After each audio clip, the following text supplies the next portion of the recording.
And that jarring cacophony tells you you're back with the Power of Three podcast. It's time for another of our episodes where we speak to the writer of an original Doctor Who novel. And today we're looking at Legacy, which was written by Gary Russell and was the 25th New Adventures novel. This was published back on the 21st of April 1994, just before I finished up at university. And it's got a cover by Peter Elson and features the 7th Doctor, Bernice Summerfield, Ace and the Ice Warriors. And of note, on TARDISfandom.com it tells us this was the third story to feature the planet Peladon. And in Doctor Who magazine issue 265's poll of New Adventures, readers ranked this as 20th overall from 61 with a score of 71.08% from 1,205 votes. So let's have a look at the cover. We can see quite clearly there's the 7th Doctor wearing his original outfit from the telly, so he's got his paisley tie and question mark pullover on. He's in a chamber with some lovely brick walls there. Behind him you can see there's the picture of Agador, that emblem that features in the world of Peladon. And behind him there's an Ice Warrior wearing very dark black armour, gold eyes, and he's holding a massive sword. He's also got a belt on as well, but we'll come back to the cover a little later when we speak with the writer. Let's pop the book over and look at the back cover. So that's an Ice Warrior. Brings a whole new meaning to the concept of shell suits. Don't slag off shell suits. I wore them in the 90s. And travel suits. The Doctor is pursuing a master criminal. The trail leads to Peladon, a desolate world once home to a barbaric feudal society. Now, the Galactic Federation is attempting to bring prosperity and civilization to the planet. But not all Pels support the changes, and when ancient relics are stolen from their citadel, the representatives of the Federation are blamed. The Doctor suspects the Ice Warrior delegation, but before long, the Time Lord himself is arrested for the crime and sentenced to death. Elsewhere, interplanetary mercenaries are bringing one of the galaxy's most evil artefacts to Peladon, apparently on the Doctor's instruction. Ace is pursuing a dangerous mission on another world, and Bernice is getting friendly, perhaps too friendly, with the Ice Warriors she has studied for so long. The players are making the final moves in a devious and lethal plan, but for once, it isn't the Doctor's.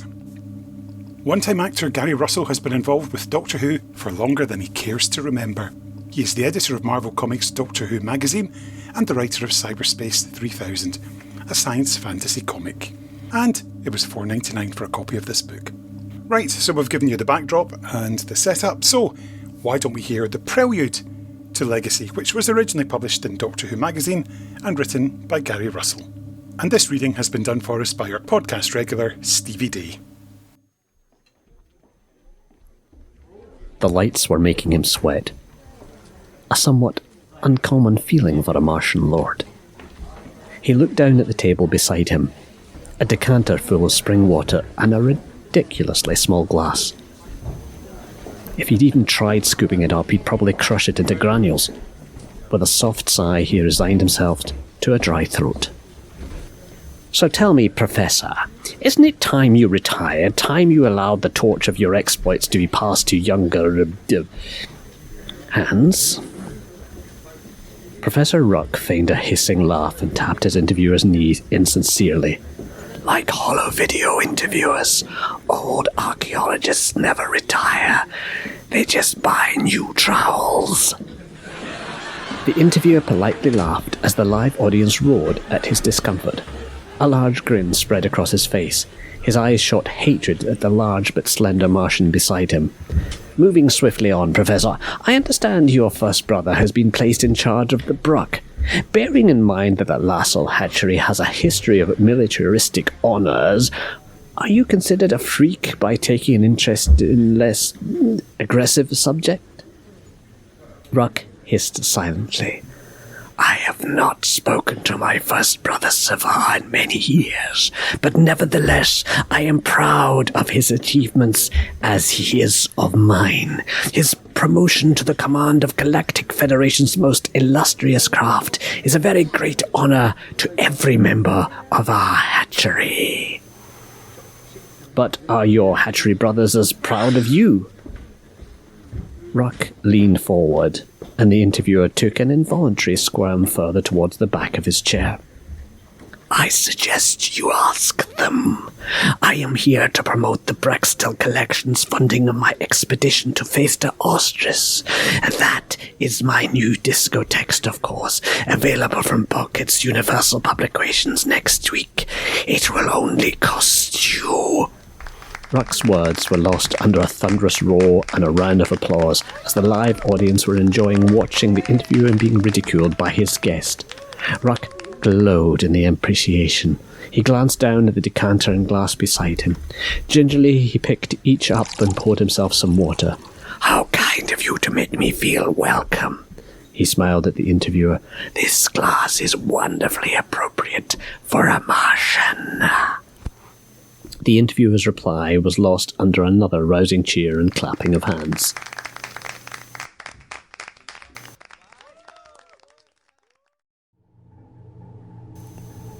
Later, Ruck was looking at a shuttle in the Holovid Company's spaceport. It was ridiculously small. He'd probably have to cut his arms and legs off to get into it. Obviously revenge from that fool of an interviewer. Ruck allowed a hissing chuckle. He'd enjoyed the whole evening. A scurrying sound alerted him to a small figure dashing up beside him. Professor Ruck! The Martian looked down and grinned. He took off his helmet and bowed slightly. Kienol, a very real pleasure to see you again. How is life at GFTV3? Oh, everything's fine, thank you. I need to talk to you urgently. When are you going to Fasta Ostris? Ruck shrugged. Within the next few weeks. I'm off to see Irving Brexdale tomorrow to sort out the funding. I gather joining forces with your old haunt, the Parker University, Sharad's College, I think. The small Parker rushed around the tall Martian, waving her paws excitedly. That's what I need to talk to you about. Sharad's been working with me and a few associates. We think we're finally on the trail of the diadem. Ruck stopped suddenly. I think we need to have a bite to eat, Caranol. Are you busy right now? Caranol smiled. I've booked a table in Azure. We can be there in an hour and a half. By the way, it's Kerry to my friends. Lead the way, Kerry.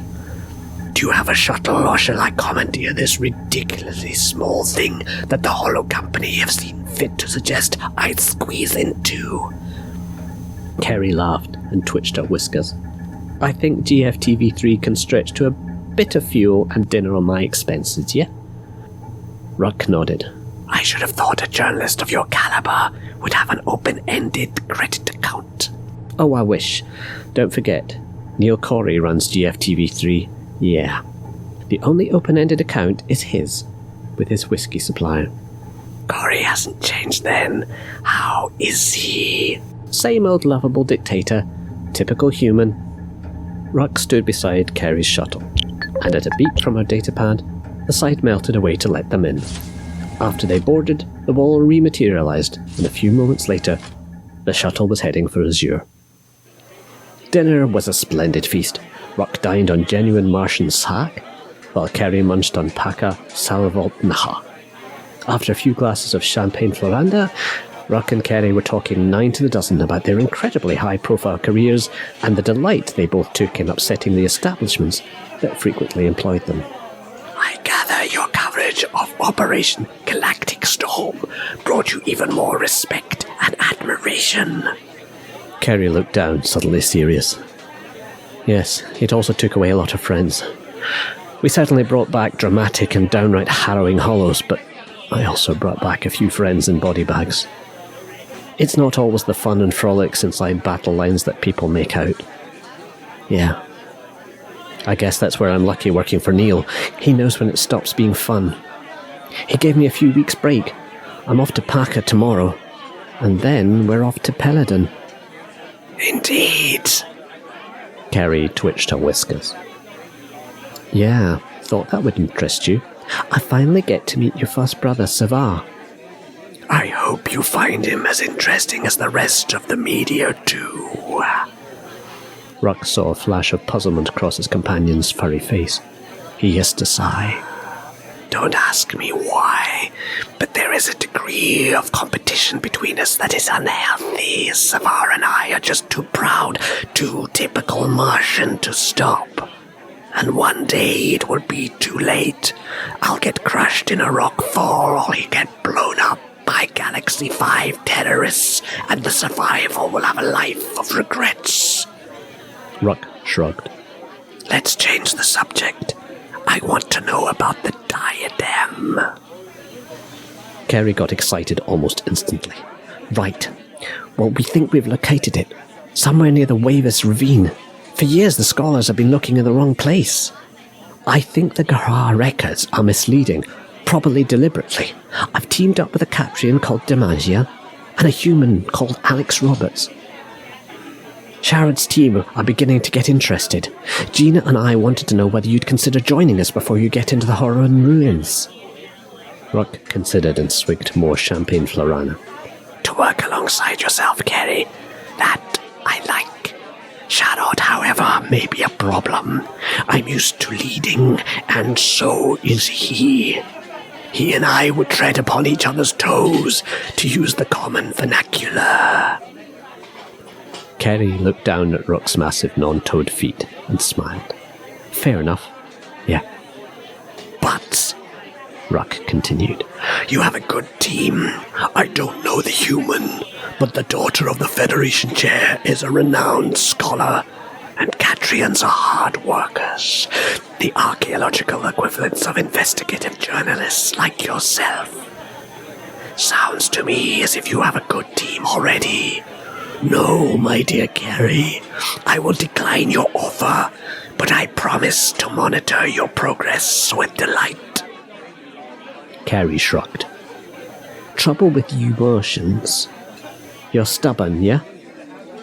Still, I know better than try to persuade you. Rest assured, Professor, you'll be kept up to date. Ruck smiled. Good. Now I really must recommend some Martian gelato as a dessert. You will find it better than the finest Paga truffles. Better than Solarian cherubby pie? Of course.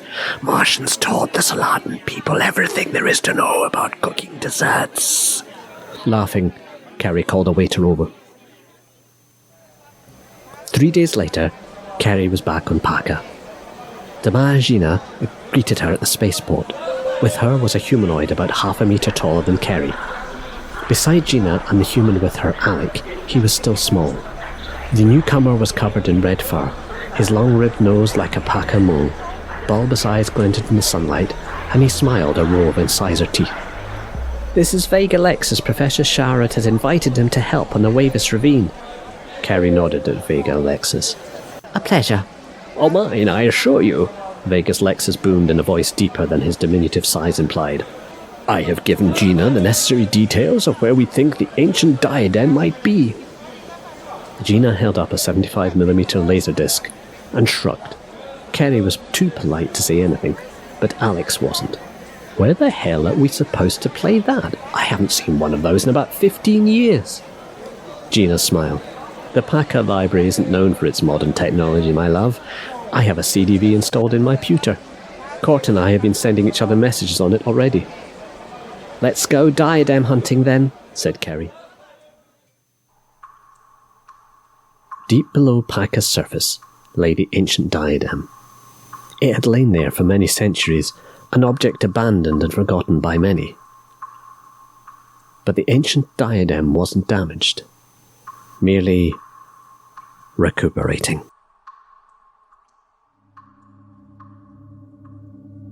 Thank you for that, Stevie. So without further ado, let's speak to the writer. Okay, my name is Gary Russell, and in 1994, Virgin Books published my first ever Doctor Who novel, which was called Legacy. I remember when this was announced, I was thinking, oh, Gary Russell's writing fiction, because to my mind you were more of an interviewer, factual writer, and obviously you've done Party Animals with Bonjax's birthday party and things like that. See, I remember this off the top of my head. So quite scary. So yeah, it was a bit of a surprise. So how did it all come about for you? It came about for me when I interviewed Peter Darvill Evans for DWM. And this was at the point where the Time One books were coming out. I think probably the first one or two might have come out, and they were bi-monthly at that point. And while we were talking, he said, I've got Paul Cornell writing a book, and it's made me realise that actually this is the way to go, is to get Doctor Who fans who really know the series to write books and have them as their first books. I mean, I didn't sit down and think, oh, that's because A, they're cheap, B, they're easy to manipulate, and C, they'll do anything that you want because, they will want to get a book published. I thought that was a really innovative and exciting and smart thing. So I immediately went away and thought, well, if Paul Cornell could do it, this very established author who's written books and had television stuff done, I, who've done nothing, can also have a go. And that really was what I did. I just sat down and had a go. And I just sent Peter a 2-page. I must have had some guidelines, but I think he gave them to me there and then in a sort of, these are the guidelines we're going to be giving out to people, not in a why don't you have a go kind of way. And I went home and I looked at these guidelines and I wrote him a synopsis of a book and I sent it to him. And it was a long, long, long, long time later. I'd become the editor of DWM, I think, before Peter got in touch. And he said, this is, quite entertaining. The object of the book was the crown of Sherak. There was no diadem at that point. It was the crown of Sherak. And I remember him saying in this letter, we can't have the crown of Sherak. It sounds like a bloody awful D&D thing. And so, although the crown of Sherak still appears in the book, it isn't what they're hunting for. But the background to Legacy is not as straightforward as I'm about to make it sound. Back in around 1974, 75, 74, I think, be my last year at junior school, possibly. No, it might have been 75, it might have been the first year at senior school, I can't remember which. No, it was my last year at junior school. We had a big talk in class, here we were all 9, 10, 11-year-olds, whatever, about the EEC. Britain had just joined. There'd been 2 referendums about it. And we were being taught really what the EEC was and what it would mean and all this sort of stuff in the way that you explain things to 9, 10, 11-year-olds. And I do remember quite clearly Mrs. Johnson, so yes, this is last year of junior school, Mrs. Johnson, our teacher, looking at me and about 7 or 8 other people in the class because she knew we were insane, and saying, it's like that recent episode of Doctor Who with the miners. And suddenly it made sense to me. So the EEC is the Federation and we're Peladonians. And suddenly that all clicked with me. And in my head I thought, But there was no, I remember at the time it was seen very much as a great positive thing that we were going into the EEC. But even then my brain went, but wouldn't it be more exciting if Peladon didn't go into the EEC and said, no, we want to keep Agador and our heritage? And that was that thing. About 2 or 3 years later, I met Brian Hales at a signing thing in Windsor, an outdoor signing thing in Windsor. And I went up to meet him. I didn't get an autograph because I didn't do autographs really. And I hadn't realised he was there. I think probably if I had known he was there, I might have taken a Curse of Peladon novelisation with me or something. But I didn't know he was there. But I suddenly saw him and I thought, oh, you're the man that created the Ice Warriors and created Peladon. So I queued up and I met him and I said hello. And I promptly told him that the next story he should write about Peladon should see Peladon pulling out of the Galactic Federation because everything that they'd done lots of great things, but Agador would have to come back and the ghost of Agador would come back and us just reeled off this crap. And he looked at me and he said, that's really good. You should go away and write it. So, yeah, right. Jump forward 10 years, more than 10 years, and we're coming to the end of audiovisuals. And we're planning a 5th season, a post-Justice season of audiovisuals. And we've got Mark Platt was writing one. Briggsy was obviously going to write about 450 of them. I think even Ainsworth was possibly going to write one. I think Colin Brake was doing one about Zygons. Anyway, I was going to write Legacy of Peladon based on this conversation I'd had with Brian Hales 12 years earlier. And I plotted it and I had a breakdown of it. And of course, we never did a final season of audiovisual, so that never happened. Jump ahead to Peter Darwell, pieces of paper, me sitting down and thinking, Legacy of Peladon. Boom. Suddenly I'm writing it up as a book. And all of this is very small and insular. The whole thing took place on Peladon. There were no other planets involved at all. There was no Benny, because I must have known about Benny, but I didn't really have a handle on Benny, so it was the Doctor and Ace. And the story is pretty much what we had in Legacy. But as I say, it all took place on Peladon. There was no Packers. There was no Galactic Federation or any of that stuff. And so I sent this synopsis off, and I had this one response from Peter, which was, Krana Sherek sounds like a bad D&D, and there isn't enough material here to fill 75,000 words. It's a great idea, but you need to make it bigger. And I think he made a comment about Benny and Ace being there, but anyway. So I then did another synopsis for him, and I sent that off. And then I heard nothing, absolutely nothing. And then it must have been 93, must have been early 93, Blue Box Convention in Bournemouth. Maybe it was the end of 92, but I think it was 93. And Peter was a guest, and I was doing a lot of the on-stage interviews. I was interviewing Liz Slade and people like that. And anyway, I walked into the green room, and Justin was there. No, Justin wasn't there. Gareth Roberts was there, and a couple of other people. And Peter was talking to, I presume, a group of fans in the green room about how to, by this point, there'd been quite a few novels published by Doctor Who fans. And so he was explaining his reasons for doing it and how to get the guidelines and everything. And he said, Gareth's got another one coming out, and then there's one by Justin Richards, and then Gary's book is coming out. And I just stood there going, I'm sorry, what? What? And he looked at me and he said, we wondered why you hadn't replied to our letter. And I went, is this the face of someone who thinks they've received a letter? And what had happened is they'd sent me this letter, which of course they then sent to me again later or rewrote it, I don't know, basically saying, yeah, we're going to commission Legacy of Peladon. Here are the things you're going to have to do, which involved what they're doing with Ace and Benny and all of that sort of stuff. They liked all the new stuff I'd added in, all the stuff with the child and all of this sort of stuff, and the Packer, Planet Packer and everything. And it was commissioned. And I knew nothing about it. And I spent the rest of that convention in a daze going, I think I'm writing a book. I think I've just been commissioned to write a book. And I kept walking up to Peter and going, are you sure? Are you sure you mean me? And he was like, yeah, we'll talk about this next week. Well, I went home like, and I remember saying to John Ainsworth, I think they've just commissioned me. And I told him this story, and he was going, well, that's brilliant. And I said, I think I want it in writing first, I want to make sure this wasn't some kind of fever dream.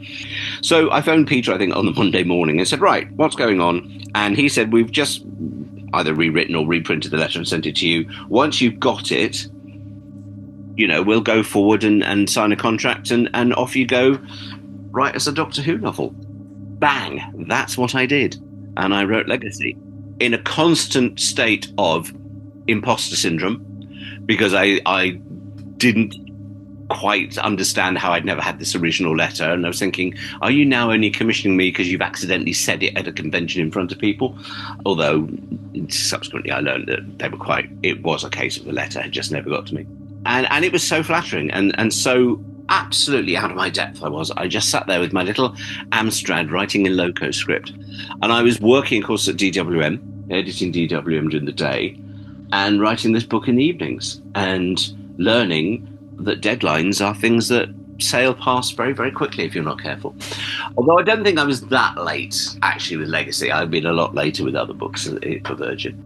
But I suspect it wasn't exactly on the deadline, but at the same time, I don't think they intend to.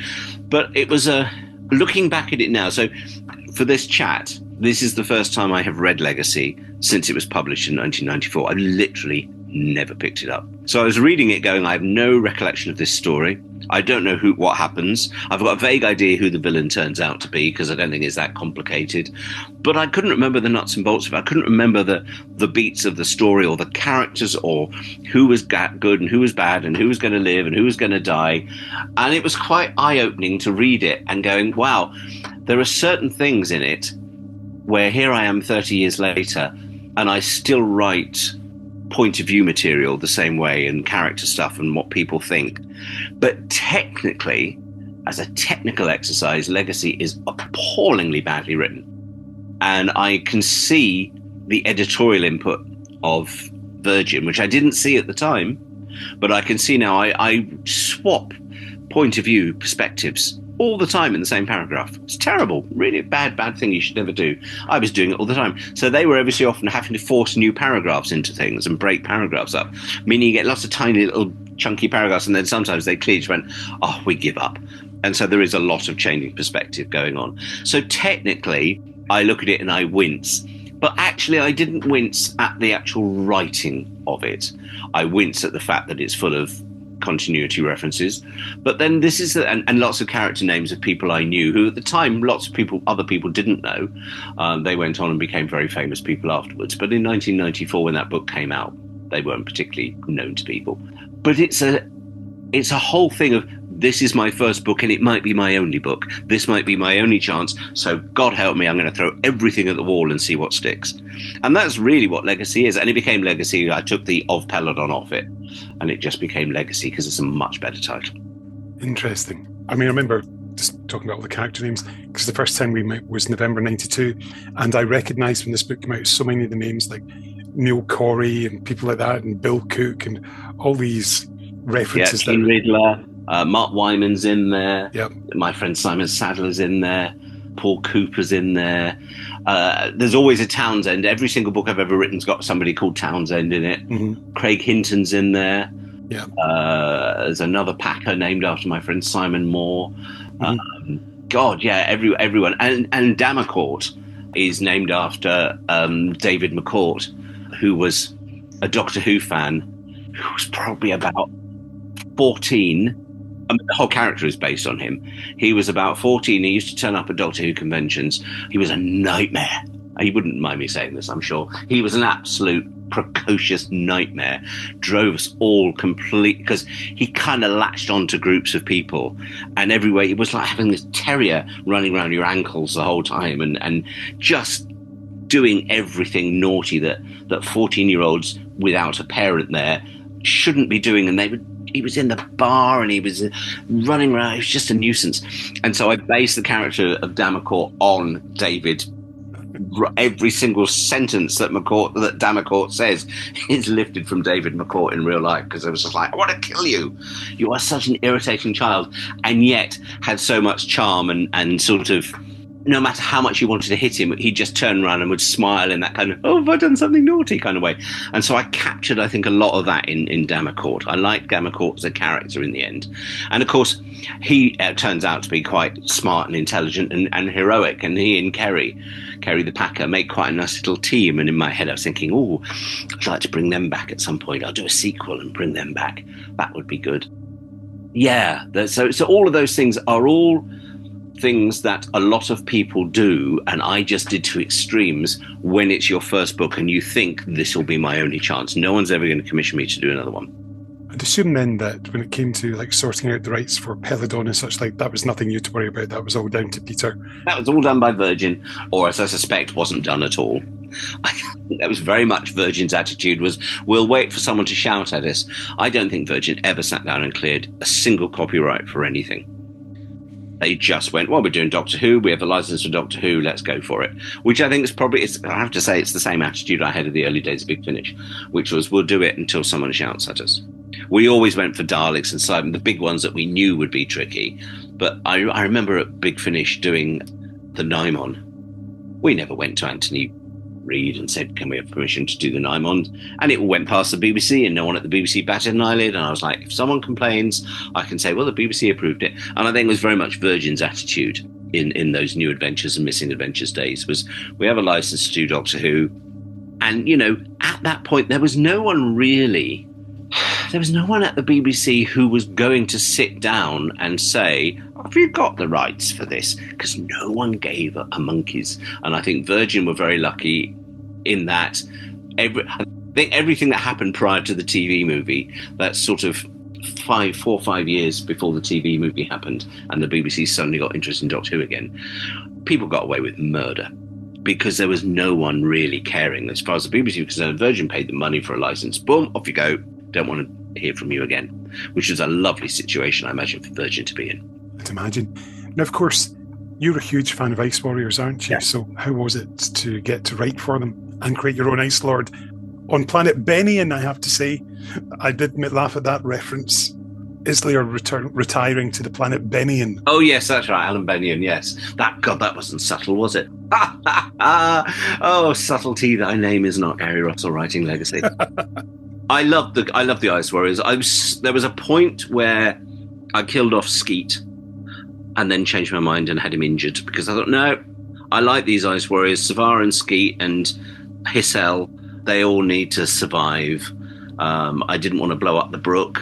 The Sword of Tubor, which is the big sword that he uses to cut the Doctor's holographic head off, is taken from Adrian Rigglesford's Monsters book, which had come out, and there was this lovely Skeletor painting of the Sword of Tubor.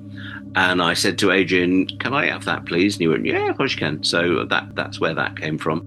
I love the Ice Warriors. I mean, yes, I just think their culture and everything about them, I wanted to get into their heads. I wanted to learn a bit more about them. I wanted to make them three-dimensional people with brothers and sister hatchlings and things like that. So, yes, it was fun, and I wanted to see them in different costumes. Had to get the shell suit line in because, it is the 90s and people were wearing shell suits. Including myself, Gary. You may recall I wore one the first time. Yeah, thank you. Yeah.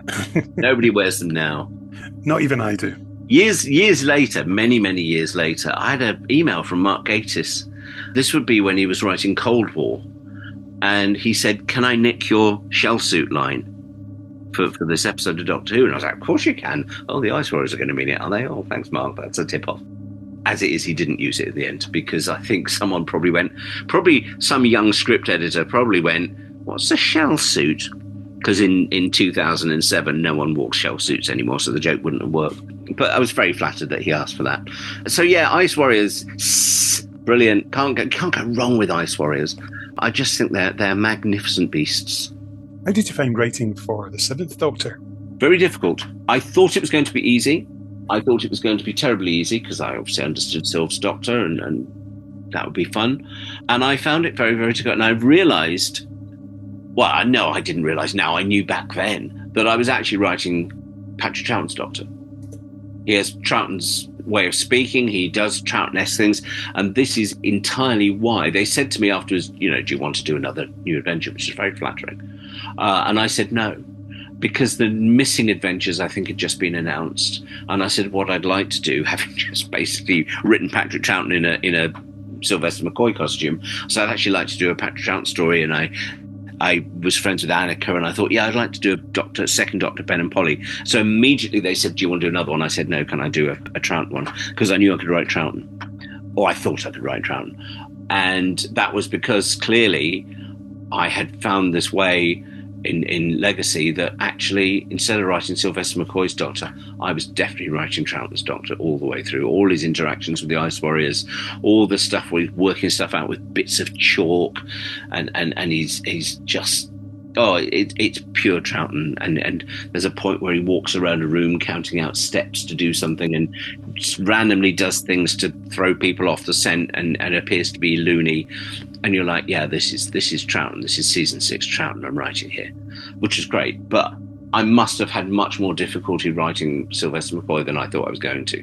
How did you find Alpha Centauri? Well, that I was cringing at when I was reading it again because I keep calling him he. And of course, the pronoun should have been they. And I do the he-she thing at the beginning and then I settle on he. And I think that's probably because Terence calls him he in the novelization of Curse of Peladon. But actually, if I was re-editing that book for release today, it's one of the few changes I'd make. I'd go through and change all the he's to they's. I love Alpha Centauri, brilliant. And I took from the novelization of Curse of Peladon the thing that he changes colour with his emotions. Because I've always loved that. I thought that was great in the book. I was so disappointed years later when I finally saw Curse of Peladon on VHS. I was like, this is one of my all-time favourite stories. I was so pleased to see this. He doesn't change colour. Bizarre. And I was convinced that because it was in the book in my head, it happened on TV as well. But yeah, I wanted to keep that in because, there's an awful lot of references to that Curse of Peladon novelisation, actually. The descriptions of Mount Mageshra and everything is heavily influenced. I mean, obviously it's influenced by Curse and Monster, but it's heavily influenced by the Curse novelisation. There's too many people that die in that book. That's the only thing I'll say about it.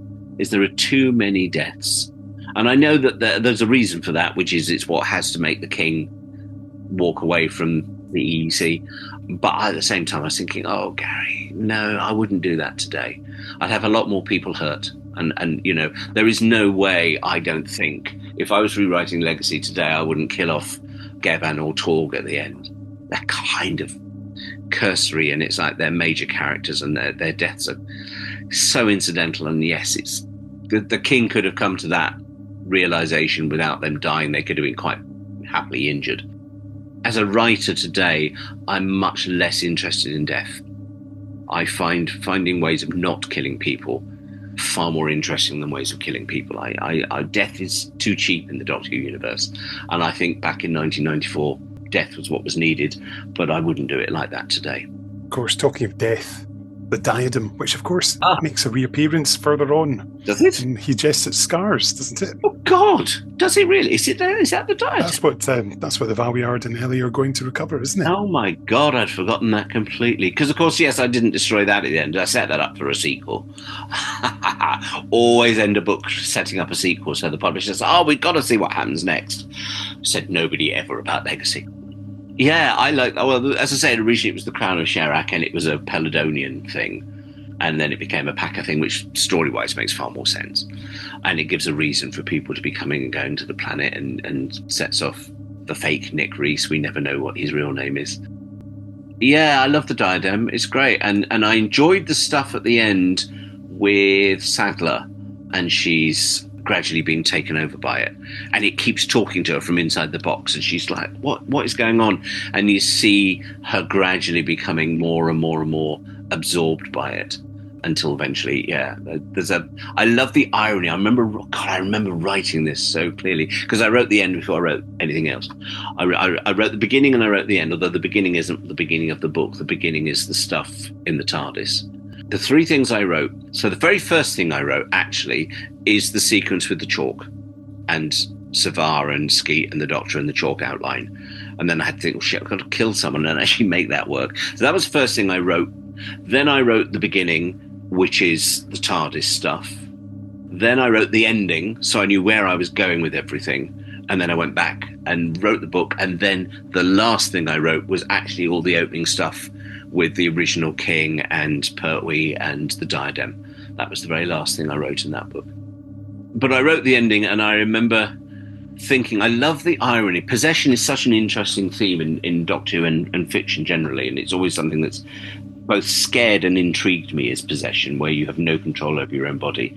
And I liked the fact that the diadem was something that took over this body so utterly and completely until it was dead. And of course, the moment it's dead and the diadem says do something and the body doesn't do anything, it just drops the diadem because it's not live anymore. And I thought, that's the ultimate, you stupid twat. You shouldn't have killed her because now she can't hold you. And I thought, yeah, that was something that amused me wryly back in 1993, and still amuses me wryly now, is the idea that if you possess someone, don't kill them, because otherwise they're not going to do what you want to do. You know, you need your Marcus Scarman to have enough of themselves in there so that they don't drop things and don't trip over things.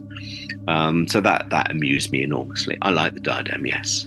There's some nice stuff throughout, and wee references to Justin's next book, which was Theatre of War, with the things about Helicians and the investigations that are going on. Did you have many dealings with him, as you recall? Yes. I mean, I've been friends with Justin for most of my life, so yes, that would have come from him. I think I would have probably said, what do you want me to put in this? And he probably said, well, this and this is happening, and I would have written the Helician stuff and bung that over to him and said, is this okay? And he would have said yes.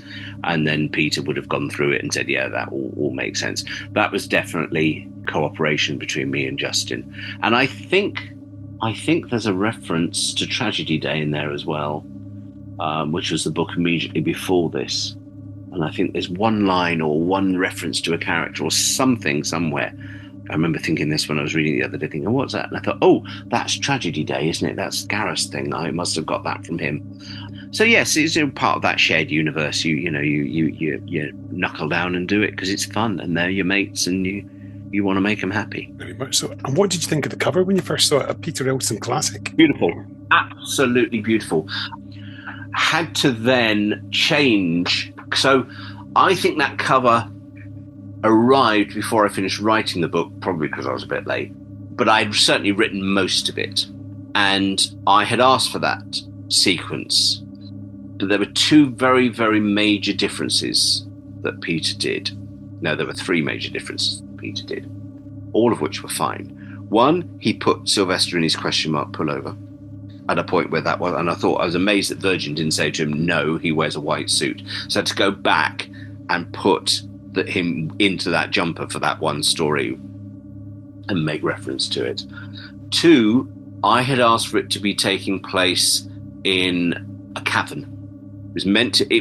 So in the story, they make a lot of fuss about going to the place where in Monster of Peladon, Etis had the sonic cannon aimed at the Citadel.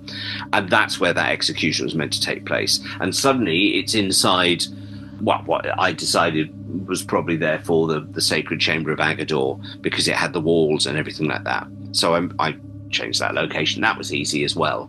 The one that was more complicated than I expected it to be was, of course, Savara is meant to be wearing his Ice Lord costume. And instead, he's in this very slinky black thing with a black helmet and golden eyes and wearing a belt with Agador on it. And I was thinking, what the hell?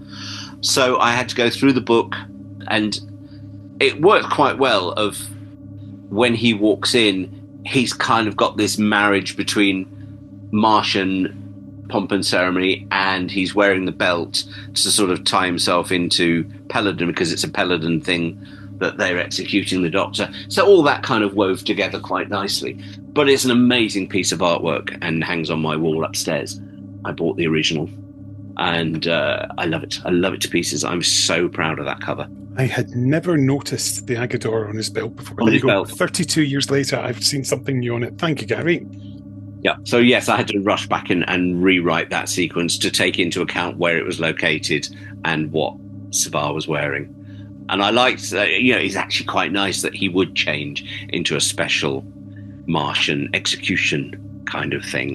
It's cool. It's so cool. Just as another layer to Martian law that I was able to, hint at without going into great depth on. I mean, when I first asked you to discuss this book, what was your initial reaction? Was it, oh God, I don't really want to look at that? Yes, because I hadn't read it, and it got good reviews in most of the sort of magazines and things.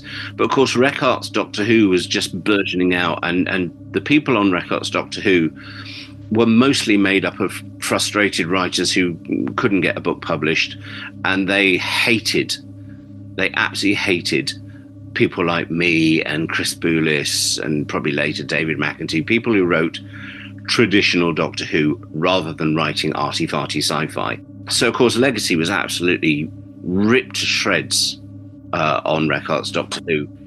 And I just thought, good, at least you're talking about it. That works for me, which is sort of weird because I would have expected for my first book to be very upset and hurt by all this negativity. And I've always just found it quite amusing.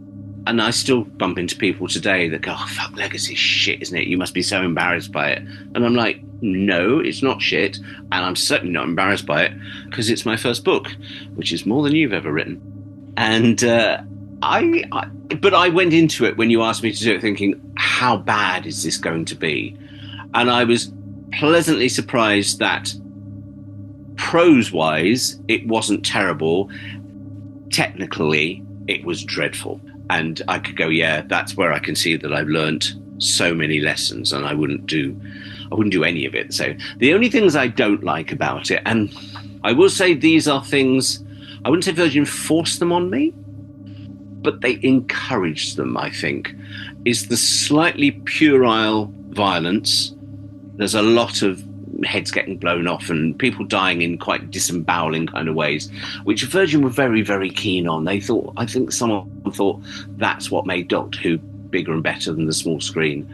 And of course, there's Ace shagging off a spaceman. I had in my head that Benny had sex with the Ice Warriors, And I was quite surprised as going through this book, going, oh, she doesn't shag an Ice Warrior. She actually kisses the Ice Lord for a reason. She's actually passing something to him. So that's a plot reason for that.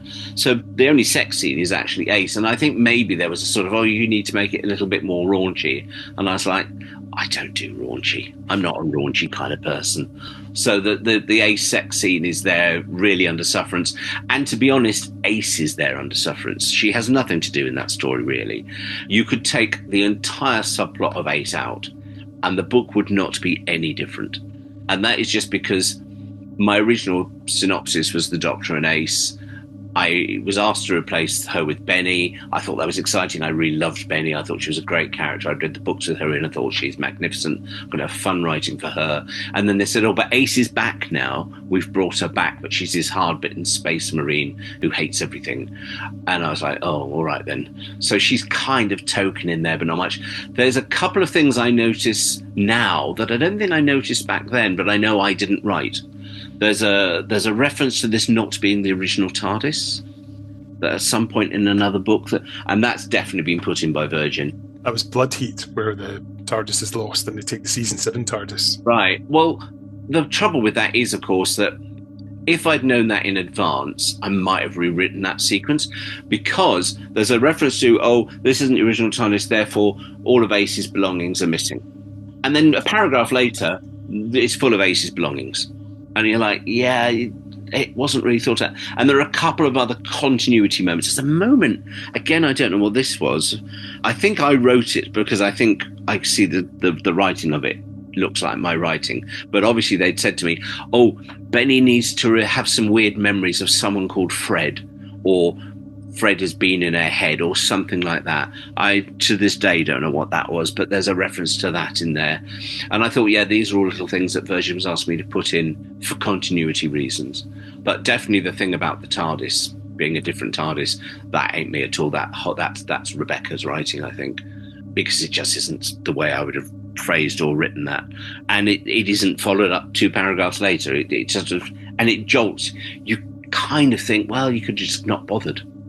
Because I don't think anyone would have thought anything less of it. But anyway, that's their job. You know, they want to make the books coherent, so that's fine. But I wouldn't have known about that.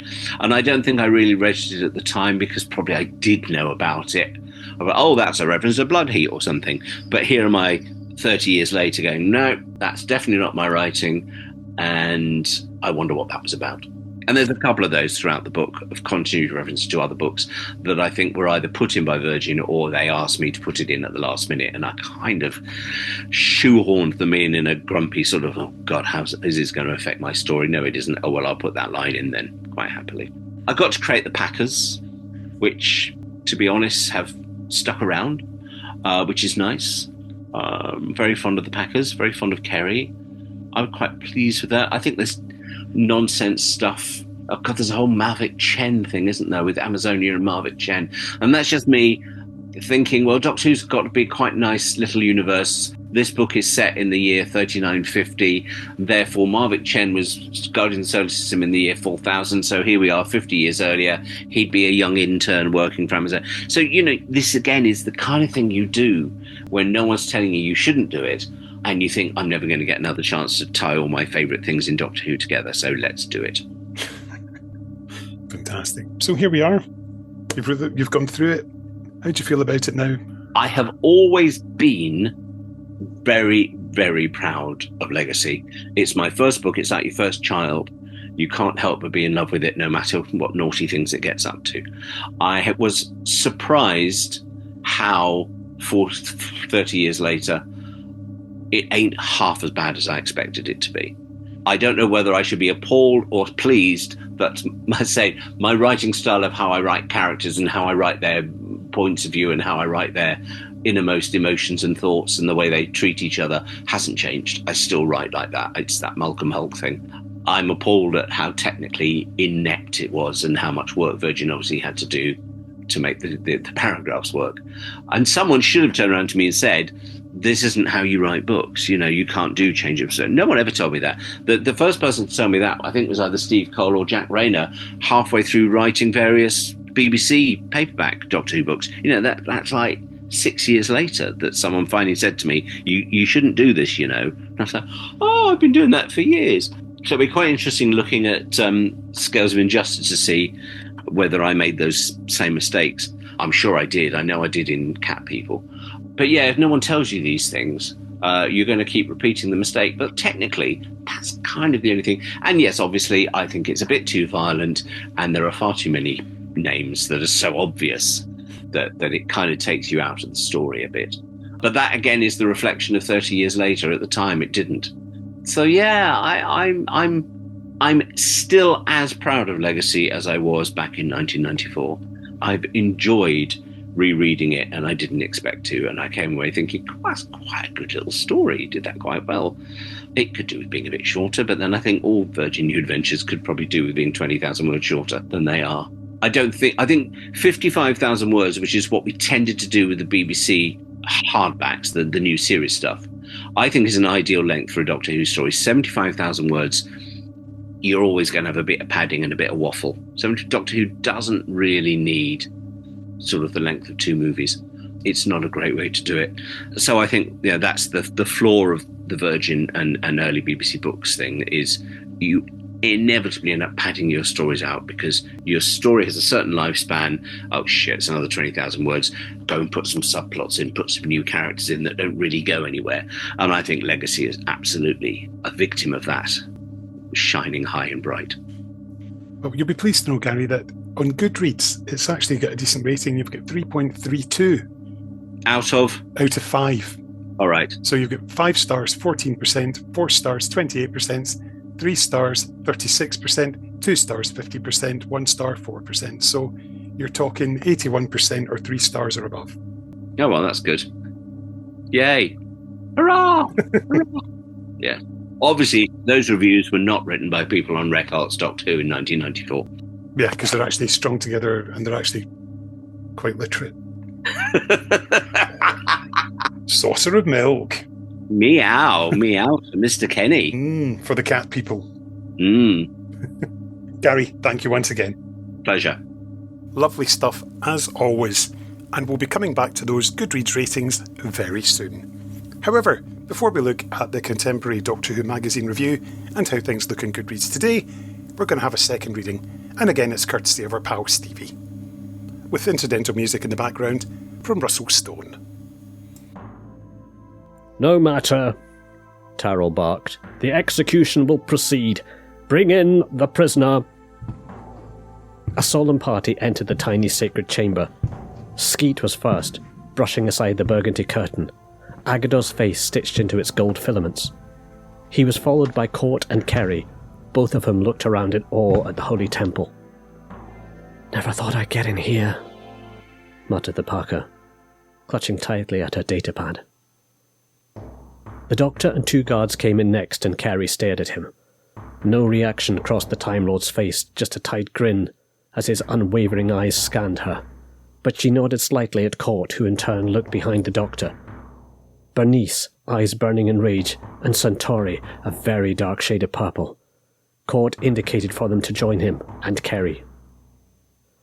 "And just where have you been?" growled Bernice. "I could have used your help." Court just indicated Kerry with his head and whispered back, "Exploring possibilities." When Nick Reese stole in, he shot a guilty and apologetic look at Bernice. She averted her eyes. He apparently took this as a rejection and stood nearer the king. In reality, Bernice's mind was whirling. There was something very odd about Reese's behaviour. It was almost as if the scene in his room hadn't happened, as if he was guilty about something different. He stood awkwardly, wringing his hands behind his back.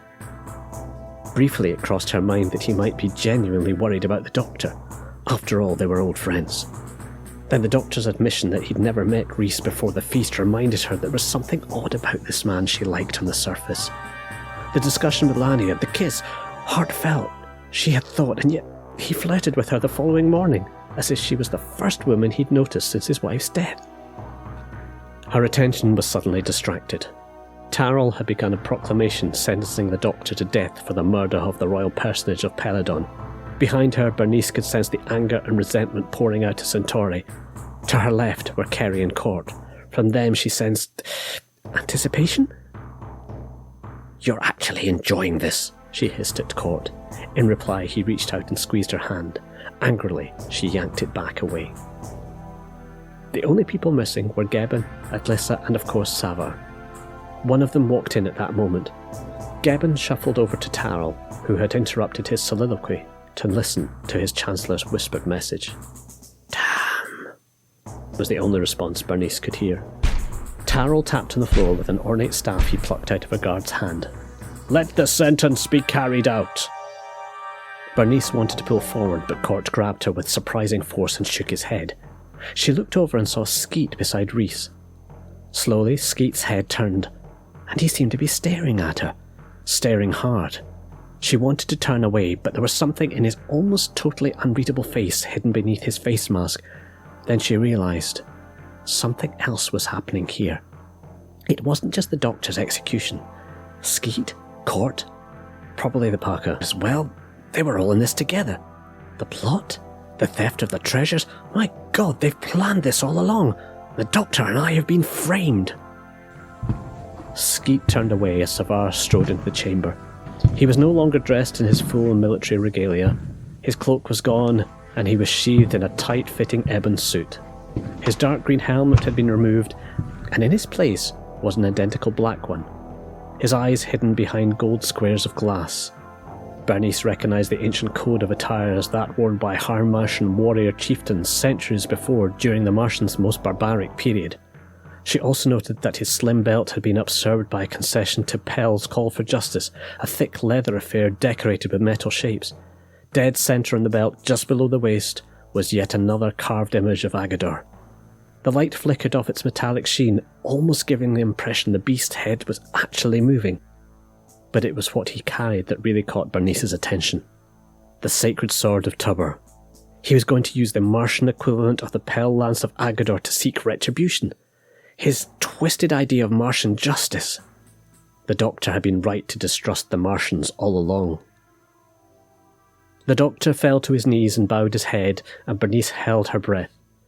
Dimly from the corner of her eye she was aware the Parker was twitching her hand, as if it had gone to sleep. Then she realised it was her datapad. The bitch was actually recording the whole thing. Savar raised the sacred sword of Tubber above his head. Tarl spoke. "Doctor, for crimes against everything held dear on Peladon, I now pronounce you executed." Suntory went white. Rhys stared, his eyes suddenly eager. Gebben turned away. Skeet was observing everyone. Court gripped Bernice's arm tighter. Kerry was still twitching her datapad. Tarl nodded. Savar brought the sacred sword of Tubber down, onto the Doctor's neck. Suntory squeaked. Court gasped. Gebben shuddered. Bernice screamed, "No!" And the sacred sword sliced through the Doctor's neck, and then hit the stone floor with a crash that sent sparks flying. Thank you once again, Stevie. So, let's dig out our old Doctor Who magazine, issue 212, and have a look at the shelf life column. And this was written by Craig Hinton, and the header says, "It's time to review the boss's book." And Craig's understandably nervous. But the editor's a nice old buffer, and he won't sack you. Honest. I have been dreading this month's column ever since I learned that April's addition to Virgin's New Adventures was Gary Russell's legacy. Yes, that Gary Russell, esteemed editor of Doctor Who magazine. Still, I'd better get on with it. The 40th century. The Galactic Federation has spread across the galaxy, including the feudal planet of Peladon. In the 50 years since the events of the monster Peladon, the planet is now regarded as an entertaining throwback, a world of pageantry for the delight of the more sophisticated members of the Federation. One such pageant is the King's restatement of his vows, and the Federation's reporters are poised and ready to broadcast the proceedings. When the Doctor is asked by an old friend to investigate the death of his daughter, his trail also leads to Peladon, where he is forced into an uneasy alliance with a party of ice warriors, led by the Ice Lord Savar. But a simple murder mystery takes on a much darker tone, as the Doctor discovers that all is not well amongst the Pel nobles. As an ancient force of pure evil manipulates from the shadows, the Doctor has to learn who he can trust before events get completely out of control. Are the Martians the born-again descendants of Islier, or warrior throwbacks like Azaxir? Looking at Peter Elson's wonderful front cover, it looks like the Doctor is in serious trouble. Legacy is a riveting read from beginning to end, with intriguing glimpses of the warlike origins of Peladon, up to and including the birth of the king from the Curse of Peladon, and the Time Lord's reasons for involving the Doctor. The book is packed with continuity references, but this is a double-edged sword. For the dedicated fan, the constant harking back starts off as a clever affectation, but rapidly tires, while the casual reader might become a bit confused. What's so special about wind chimes from Diva Loca, for example? On a similar note, rather too many Star Trek references have crept in. There were times when I wasn't really sure whose version of the Federation I was in. Legacy has a larger than average cast of characters, and I can't remember a book with such a wide range of life forms. All the Peladon regulars are in fine fettle.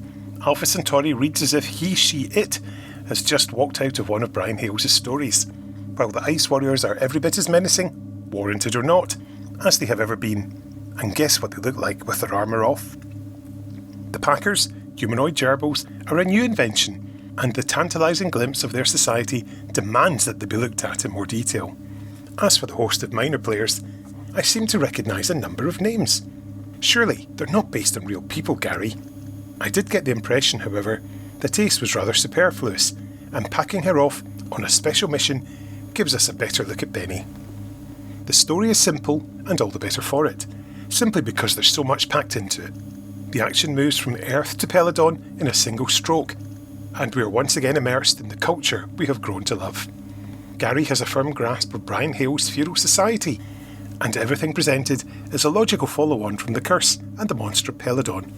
I'm sure that Brian Hales would have approved. Legacy is a fine conclusion to the Peladon trilogy, wrapping the whole saga up in a very satisfactory manner. Gary may not win the Booker Prize for the quality of his writing, but he has turned in a novel that fulfills the most important criterion. It's a wonderfully entertaining read and very difficult to put down. Let's hope that Gary can find time away from DWM to write another. And I forgive him for the alcoholic gerbil. Could that by any chance be the Packard referred to as Hinton? Surely some mistake. Let's return to Goodreads as we mentioned when we were speaking to Gary. It's had 266 ratings, 27 reviews. And as we said, they're very positive numbers.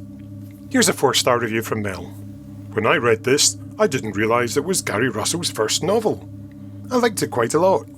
Peladon was always one of my favourite storylines, and I thought he did a great job with carrying on the setting and the feeling of the television episodes.